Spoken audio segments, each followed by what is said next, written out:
Friend के घर birthday party में चलना है हमें, तो तुम 8 बजे तैयार हो जाना। सॉरी विनय जी, अरे आओ दीदी। क्यों भाभी, ये क्या सुना मैंने कि आपने उस रिश्ते के लिए मना कर दिया? अरे क्या कमी है उस लड़के में? कहो ना भाभी। अरे एक लौता बेटा है अपने माँ बाप का और इतनी बड़ी कंपनी में नौकरी करता है वो। अरे खुश रखेगा हमारी रीता को। अरे बैठो ना जीजी, बैठकर बात करते हैं। देखो जीजी, हमारे घर की हकीकत तो आपसे नहीं छुपी है। जब से आपके भाई का स्वर्गवास हुआ है, हमारे घर की सारी जिम्मेदारी तो हमारी बेटी रीता ही संभाल रही है। और अभी मेरे दोनों बेटे तो अपनी पढ़ाई पूरी नहीं कर पाए हैं। मैं सोच रही हूँ कि मेरे दोनों बेटे अपनी पढ़ाई पूरी करके घर की सारी जिम्मेदारियाँ अपने कंधे पर ले ले, फिर मैं रीता को इस घर से विदा कर दूँ। तब हमें घर संभालने में ज्यादा परेशानी नहीं होगी जीजी। अरे भाभी, इतनी स्वार्थी तो मत बनो। कम से कम 27 साल की हो गई है हमारी रीता। और मान लो भाभी, अरे तुम्हारे दोनों बेटे की पढ़ाई पूरी हो जाने के बाद भी तुरंत उन्हें कोई नौकरी नहीं लगी या उन लोगों ने कोई काम धाम नहीं किया, तो तब भी तुम रीता को बिठा कर रखोगी सिर्फ परिवार संभालने के लिए, परिवार की जिम्मेदारी निभाने के लिए? अरे भाभी, इतनी स्वार्थी मत बनो भाभी। बेचारी अभी 27 की हो गई है, 4-6 सालों में तो शादी की उम्र भी निकल जाएगी। फिर बताओ, इतनी उम्र के बाद क्या अच्छा लड़का मिल पाएगा हमारी रीता को? नमस्ते बुआ जी। आपका भाई बुआ जी। खुश रहो बेटा, अभी अभी आई हूँ। अच्छा रीता बेटा, एक बात बताओ, क्या विनय में तुम्हें कोई कमी दिखाई देती है? अरे वो अपने माँ बाप का इकलौता बेटा है, अच्छी खासी नौकरी करता है और कितना समझदार और सुलझा किस्म का लड़का है। मैंने उसे बचपन से देखा है बेटा। माफ कीजिएगा बुआ जी, मुझे विनय जी में कोई कमी नजर नहीं आती। लेकिन बुआ जी, अभी मेरे दोनों भाई काफी छोटे हैं, तो अगर मैं इस घर से चली गई तो इस घर की जिम्मेदारी कौन निभाएगा? मेरे भाइयों की पढ़ाई तो बीच में ही रुक जाएगी। लेकिन रीता, ये क्यों नहीं देख रही हो बेटा? तुम्हारी भी तो उम्र निकल जाएगी, तुम्हें भी तो सही समय में शादी ब्याह करके अपनी घर गृहस्थी बसा लेना चाहिए बेटा। और ये जरूरी नहीं है कि शादी हो जाने के बाद तुम अपने मायके की थोड़ी बहुत जिम्मेदारी नहीं उठा सकती। मैं विनय को अच्छे तरीके से जानती हूँ, बहुत समझदार लड़का है वो। मैं उससे बात करूंगी कि तुम शादी के बाद भी अपने मायके की थोड़ी बहुत जिम्मेदारी उठाओगी। ठीक है बुआ जी। रुको बेटा, मैं अभी विनय से बात करती हूँ। हेलो, हाँ विनय बेटा। जी आंटी। बेटा विनय, क्या तुम थोड़ा समय निकाल कर हमारी रीता बिटिया से मिल सकते हो? जी आंटी, आज तो वैसे मेरी छुट्टी है, मैं दोपहर को ही मिल लेता हूँ रीता से। ठीक है बेटा, तुम आ जाओ दोपहर को घर। आंटी जी, बुरा ना माने तो क्या मैं रीता से किसी कॉफी शॉप में मिल सकता हूँ? ठीक है बेटा, जो भी पता हो तुम व्हाट्सएप कर देना रीता को। Okay, thank you very much aunty. Rita बेटा, मैंने विनय से बात कर ली है। अब तुम्हारे मन में जो भी सवाल है वो सारे सवाल ना विनय से मिलकर पूछ लेना तुम, क्योंकि मैं अच्छे तरीके से जानती हूँ कि विनय कभी भी तुम्हें मायके की जिम्मेदारी उठाने के लिए मना नहीं करेगा, क्योंकि वो बेचारा अच्छे से जानता है कि तुम लोगों ने कितनी कठिनाइयां उठाई हैं अपने जीवन में। जी बुआ जी। अब तो ठीक है ना भाभी? हाँ जीजी। चलो जीजी, खाना खा लो। भाभी, खाना तो जरा मैं देर से ही खाऊंगी। मैं अभी कमला के घर से आती हूँ, उसे बड़ी शिकायत रहती है मुझसे कि जब भी मैं अपने मायके आती हूँ तो कभी भी उससे मिलने नहीं आती। मैं अभी आती हूँ। ठीक है जीजी। रीता, रीता बेटा। हाँ माँ। देखो बेटा, कोई भी बात छुपाने की कोई जरूरत नहीं है। तुम विनय से साफ साफ कह देना कि तुम शादी के बाद भी अपने मायके की जिम्मेदारी उठाओगे, तभी तुम इसी शर्त पर शादी के लिए हाँ कहना। हाँ माँ, मैं अपने दोनों भाई के भविष्य के साथ कोई चांस नहीं लेना चाहती। मैं तो यही चाहती हूँ कि मेरे दोनों भाई पढ़ लिख कर अच्छे से अच्छी कंपनी में नौकरी करें। हाँ बेटा, मुझे तुम पर बहुत गर्व है। दीदी। अरे क्या हुआ मेरे भाई? दीदी, कल एग्जाम फीस सबमिट करना है, मुझे 2000 रुपए दे दीजिएगा। अरे तो चिंता क्यों करता है मेरे भाई, मैं दे दूंगी, बस तुम मन लगाकर पढ़ाई कर। ठीक है दीदी। माँ, आप बिल्कुल चिंता मत कीजिए, मेरी शादी से कहीं ज्यादा जरूरी मेरे इस घर की जिम्मेदारी उठाना है। ठीक है बेटा। रीता के पिता के स्वर्गवास को 10 साल हो चुके हैं। रीता के पिता के स्वर्गवास के बाद से ही रीता ने अपने घर की सारी जिम्मेदारी अपने कंधों पर उठा ली है। रीता के परिवार में रीता की माँ और रीता के 2 छोटे भाई हैं। रीता की माँ नहीं चाहती थी कि रीता शादी करके अपनी गृहस्थी बसा ले, क्योंकि रीता की माँ को तो रीता से कहीं ज्यादा रीता के भाइयों की चिंता थी। रीता की माँ की शर्त थी कि रीता उसी घर में शादी करेगी जिस घर में शादी के बाद भी रीता अपने मायके की जिम्मेदारी उठा सकती है। लेकिन रीता की बुआ के समझाने पर रीता की माँ इस शादी के लिए तैयार हो जाती है। लेकिन शर्त तो अभी भी यही थी। माफ कीजिएगा विनय जी, लेकिन मैंने इस रिश्ते से मना आपने आपके परिवार में किसी कमी की वजह से नहीं किया था। लेकिन रीता, तुमने तो मुझसे कुछ कहा भी नहीं। विनय जी, शादी को लेकर बस मेरी एक ही शर्त है कि मैं अपनी शादी के बाद भी मायके की जिम्मेदारी ऐसे ही उठाती रहूंगी, ताकि मेरे भाइयों की पढ़ाई लिखाई में कोई दिक्कत ना आए। मतलब मैं अपनी सैलरी का आधा हिस्सा अपने मायके में देना चाहती हूँ। हाँ रीता, हमें कोई एतराज नहीं है। अरे वैसे भी मैं तो इतना कमा लेता हूँ कि आराम से हम लोगों का घर चल जाता है। तुम चाहे अपना सैलरी का पूरा हिस्सा अपने मायके में दो या आधा हिस्सा, मुझे कोई फर्क नहीं पड़ेगा। और ना ही इस बात से मेरे मम्मी पापा को कोई फर्क पड़ने वाला है। ठीक है विनय जी, फिर मुझे इस शादी से कोई एतराज नहीं है। आप चाहे तो जल्द ही शादी की डेट निकलवा सकते हैं। विनय से मिलने के बाद रीता को लग रहा था जैसे विनय उसके लिए एकदम परफेक्ट जीवन साथी है, और 1 महीने के अंदर ही विनय और रीता की धूमधाम से शादी हो जाती है। और रीता की माँ भी बहुत खुश थी, क्योंकि शादी उनके शर्तों के के अनुसार ही हुई थी। रीता शादी के बाद बहुत खुश थी क्योंकि वो अपने मायके की सारी जिम्मेदारी आराम से उठा रही थी। विनय को भी इस बात से कोई प्रॉब्लम नहीं थी, सब कुछ बहुत बढ़िया चल रहा था। रीता, आज मेरे एक फ्रेंड के घर बर्थडे पार्टी में चलना है हमें, तो तुम 8 बजे तैयार हो जाना। सॉरी विनय जी, मैं नहीं चल पाऊंगी क्योंकि आज तो मैं अपने मायके जा रही हूँ और माँ कह रही थी कि कुछ जरूरी काम है, इसलिए आज मैं वहीं रुक जाऊंगी। लेकिन रीता, मेरे सारे दोस्त अपनी अपनी वाइफ को लेकर जा रहे हैं। देखिए जी, आपके फ्रेंड की बर्थडे पार्टी से कहीं ज्यादा इंपॉर्टेंट मुझे मेरा मायका और मायके का जरूरी काम है। ठीक है रीता। मैं मम्मी जी को भी बता देती हूँ कि आज ऑफिस से सीधे मैं अपने मायके चली जाऊंगी और कल ऑफिस से लौटने के बाद यहाँ आऊंगी वापस। मम्मी जी। हाँ रीता बेटा। मम्मी जी, आज ऑफिस के बाद मैं सीधे अपनी मम्मी के घर चली जाऊंगी और कल सुबह वहीं से ऑफिस अटेंड कर लूंगी, फिर कल शाम को यहाँ पर आऊंगी मैं। ठीक है बेटा। इसी तरह रीता अपने ससुराल से ज्यादा हमेशा अपने मायके और मायके के कामों को महत्व देने लगी। रीता को तो जैसे ससुराल की कोई चिंता थी ही नहीं। रीता की शादी को लगभग 3 साल बीत जाते हैं, लेकिन इन 3 सालों में हमेशा विनय ने महसूस किया कि रीता ने उसके और उसके माता पिता को कभी भी महत्व नहीं दिया।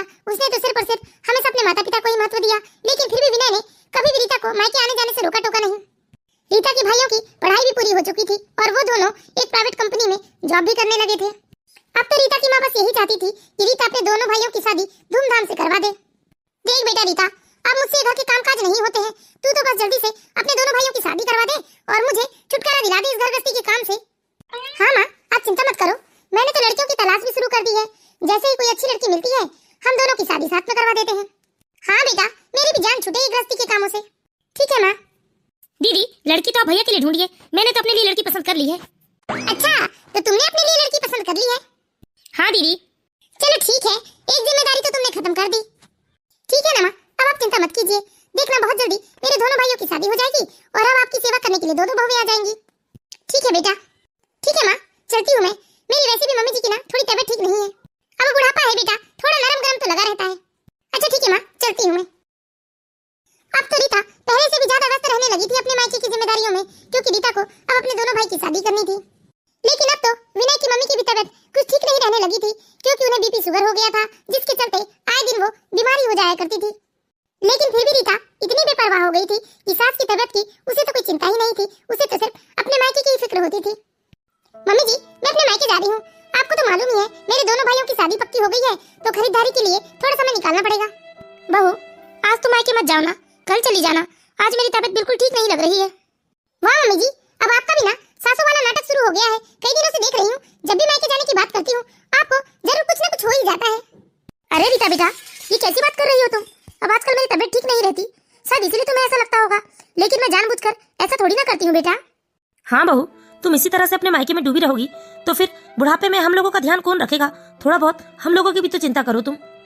पापा जी, मैंने शादी के पहले ये शर्त रख दी थी कि मैं तो शादी के बाद भी अपने मायके की पूरी जिम्मेदारी उठाऊंगी, और अब मेरे भाइयों की शादी होने वाली है, तो अब मायके के प्रति मेरी कोई जिम्मेदारी बनती है या नहीं?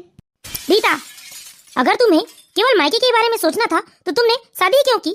तुम वहाँ के प्रति फर्ज निभाओ, मुझे कोई दिक्कत नहीं है, लेकिन ये क्यों भूल जा रही हो कि तुम्हारा अपने ससुराल के प्रति भी कुछ जिम्मेदारी है। रीता, कहीं ऐसा ना हो कि तुम अपनी हरकतों के कारण हमारा रिश्ता ही खो दो। विनय जी, आप ये क्यों भूल जाते हो? मैंने शादी तो इसी शर्त में की थी ना कि मैं शादी के बाद भी अपने मायके की सारी जिम्मेदारी उठाऊंगी, आप ये क्यों भूल गए हो? मैंने कभी भी तुम्हें तुम्हारे मायके की जिम्मेदारी उठाने से मना नहीं किया, लेकिन ससुराल के प्रति भी तो कुछ जिम्मेदारी उठाओ तुम।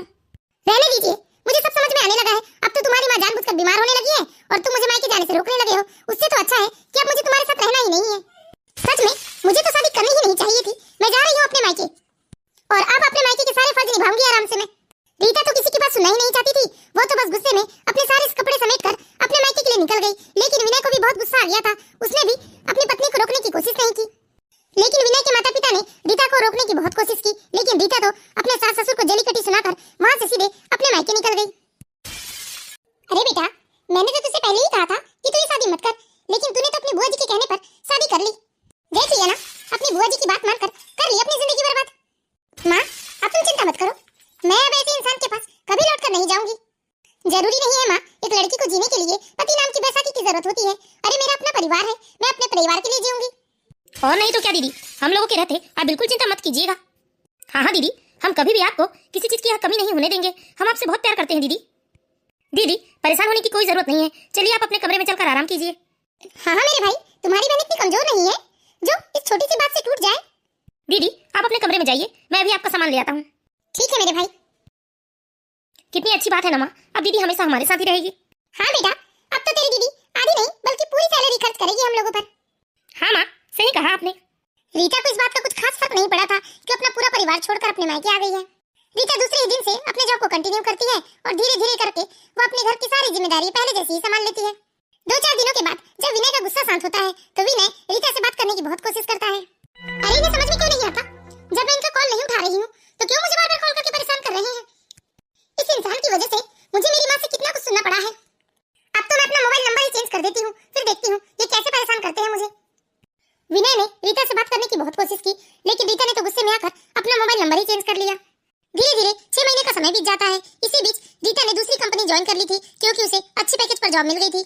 रीता धीरे धीरे विनय को भूलती चली गई और अपने घर की सारी जिम्मेदारियों में ढलती गई। रीता ने अपने दोनों भाई की शादी धूमधाम से करवाई थी और अब तो उसके दोनों भाइयों को अच्छी कंपनी में नौकरी मिल गई थी।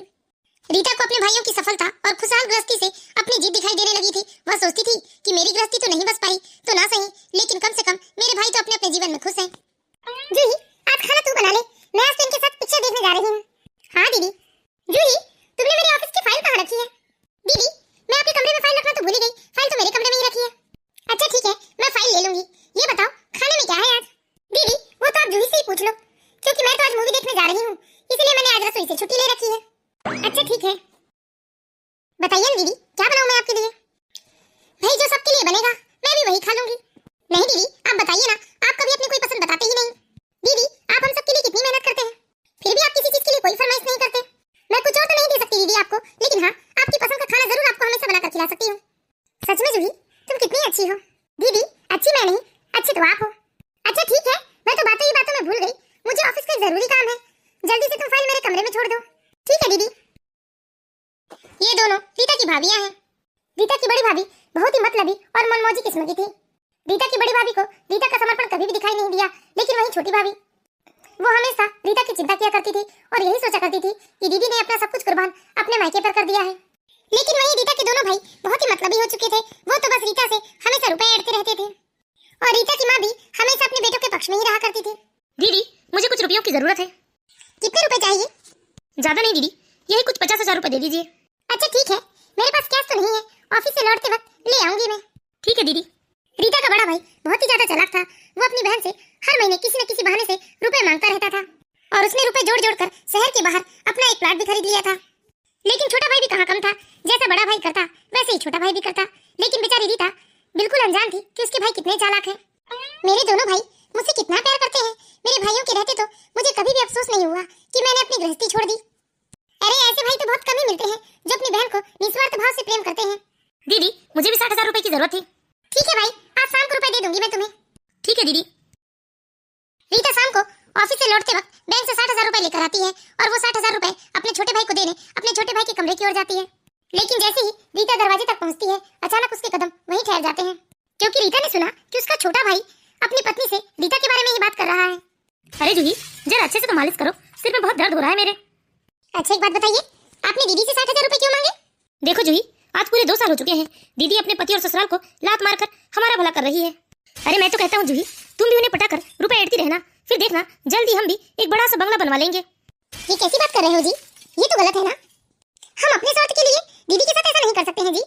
और वैसे भी आज विनय जी घर पर आए थे, वो कितने परेशान थे, हम दीदी से ये बात छुपाकर उनके साथ इतना बड़ा धोखा नहीं कर सकते। ओहो जूही, कोई विनय जी पहली बार तो घर नहीं आए थे ना, इससे भी पहले तो वो कितनी बार आए हैं, लेकिन हमने कभी बताया ही नहीं दीदी को। हम नहीं चाहते कि ये बात दीदी के कानों तक पड़े। अगर कहीं ये सब दीदी को पता चल गया और कहीं उनका दिल पिघल गया तो वो तो जिया जी के साथ चली जाएगी और फिर उनकी मोटी सैलरी हमारे हाथ से निकल जाएगी। रीता की आंखों से आंसू बहने लगता है। जिस परिवार को अपना मानकर उसे मुश्किल वक्त में संभालने के लिए उसने अपने पति और अपने ससुराल वालों को ठुकरा दिया था, वही परिवार उसके साथ छल कर रहा था। रीता अपने कमरे में जाती है और फूट फूट कर रोने लगती है। ये क्या, विनय जी मुझे मनाने के लिए घर आते रहे और मैंने गुस्से में आकर अपना नंबर तक बदल दिया।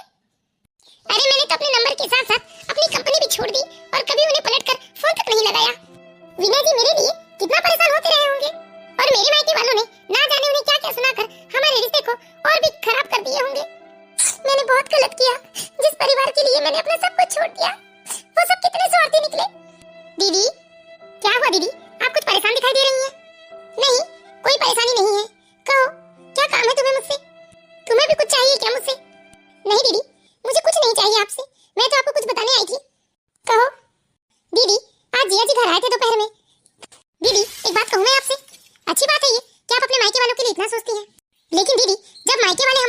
सोचे तो खुद के बारे में भी खुद को ही सोचना पड़ता है।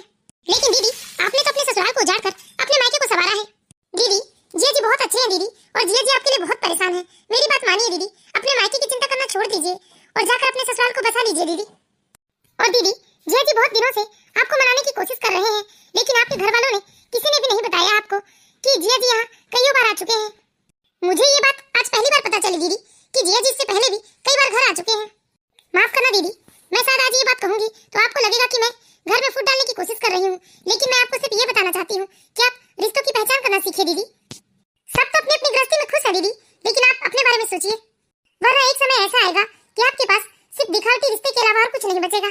कोई बात नहीं जूही, मैंने थोड़ी देर पहले तुम दोनों पति पत्नी की बात सुन ली थी, लेकिन मुझे एक बात की बहुत हैरानी हो रही है जूही, तुम तो पराए घर से आई हो, फिर भी तुम मेरे बारे में सोच रही हो।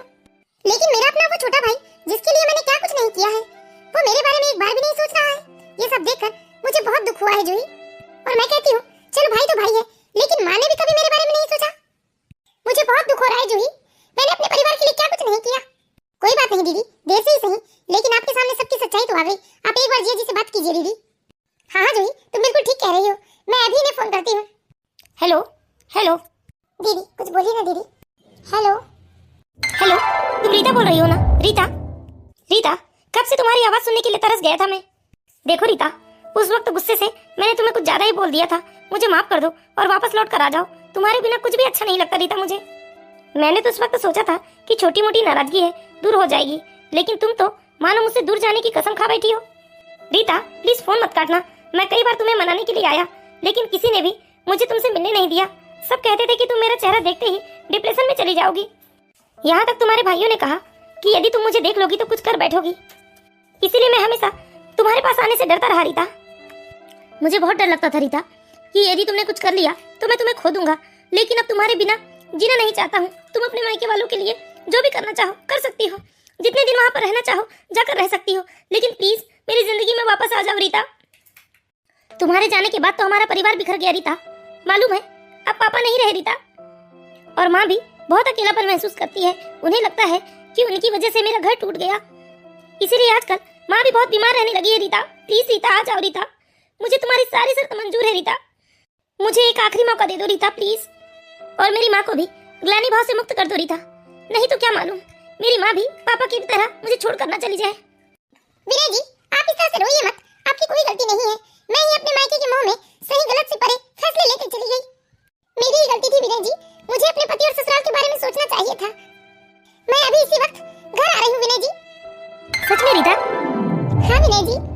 तुम तैयार रहना रीता, मैं अभी तुम्हें लेने आ रहा हूँ। हाँ विनय जी। ठीक है जूही, अब मैं अपने घर जा रही हूँ। ठीक है दीदी, ये खबर मैं अभी मम्मी जी को सुना कर आती हूँ। रीता जल्दी जल्दी से पैकिंग करने लगती है और थोड़ी देर में वो पैकिंग करके सामने हॉल में आ जाती है। रीता को अपने सामान के साथ देखकर उसकी माँ को फिर से गुस्सा आ जाता है। ये सब क्या है बेटा, तू कैसे फैसले ले रही है? 2 सालों से रिश्ते टूटे हुए हैं और तू फिर से अपने ससुराल जा रही है। आखिर तुझे इस घर में किस चीज की कमी है? अरे मैं कहती हूँ इतनी अच्छी सैलरी मिल रही है तुझे, फिर तू उन लोगों के सामने क्यों झुकने जा रही है? माँ, मैं उन लोगों के सामने झुकने नहीं जा रही हूँ, बस अपनी गलती सुधारने जा रही हूँ। आखिर मेरे पति और मेरे ससुराल वाले भी तो मेरे अपने ही परिवार है ना। अगर मैं अपने मायके के लिए इतने सालों तक फर्ज निभा सकती हूँ तो ससुराल के बारे में क्यों नहीं सोच सकती माँ? वैसे भी अब दोनों भाई कमाने लगे हैं, इनकी शादियाँ हो गई है, तो मुझे भी मेरे घर लौट जाना चाहिए। एक बात बताइए माँ, आप क्या चाहती हैं कि मैं जिंदगी भर अकेले ही रह जाऊँ? अरे विनय जी, इतनी बार मुझे मनाने के लिए आए, लेकिन एक बार भी आप लोगों ने मुझे कुछ नहीं बताया। ये मेरे साथ धोखा नहीं था, मैंने तो अपना हर फर्ज ईमानदारी से निभाया, लेकिन आप लोगों का भी तो मेरे प्रति कुछ फर्ज बनता है ना।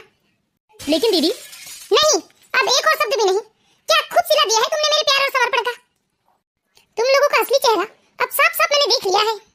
तुम लोगों ने मेरे साथ कितना छल किया है, और ये बात भी मुझे अच्छे से पता चल चुकी है कि तुम लोगों ने मुझे अपने अपने तरीके से इस्तेमाल किया है। क्यों छोटे, यही कहा था ना तुमने कि तुम्हें तुम्हारी बहन से प्यार नहीं बल्कि तुम्हारी बहन की मोटी सैलरी से प्यार है। ठीक है माँ, जा रही हूँ मैं, खुश रहना आप लोग। मैंने तो आप लोगों के प्रति सारे फर्ज ईमानदारी से निभाए हैं, अब जरा मैं खुद के लिए जीना चाहती हूँ। दीदी हमें माफ कर दो दीदी। खुश रहना मेरे भाइयों, मेरे दिल से तो हमेशा तुम लोगों के लिए दुआ ही निकलेगी। नहीं रीता, तुम्हारी आंखों में अब मैं आंसू बर्दाश्त नहीं कर पाऊंगा। लाओ बैग दो मुझे, मैं तुम्हें दुनिया की सारी खुशी दूंगा। रीता के जाते ही रीता की माँ की आंखों से आंसू छलक आए, क्योंकि रीता की माँ को भी इस बात का एहसास हो चुका था कि उन्होंने अपने स्वार्थ के लिए अपने बिटिया के दुखों को नजरअंदाज कर दिया था। रीता खुशी खुशी विनय के साथ साथ चली जाती है।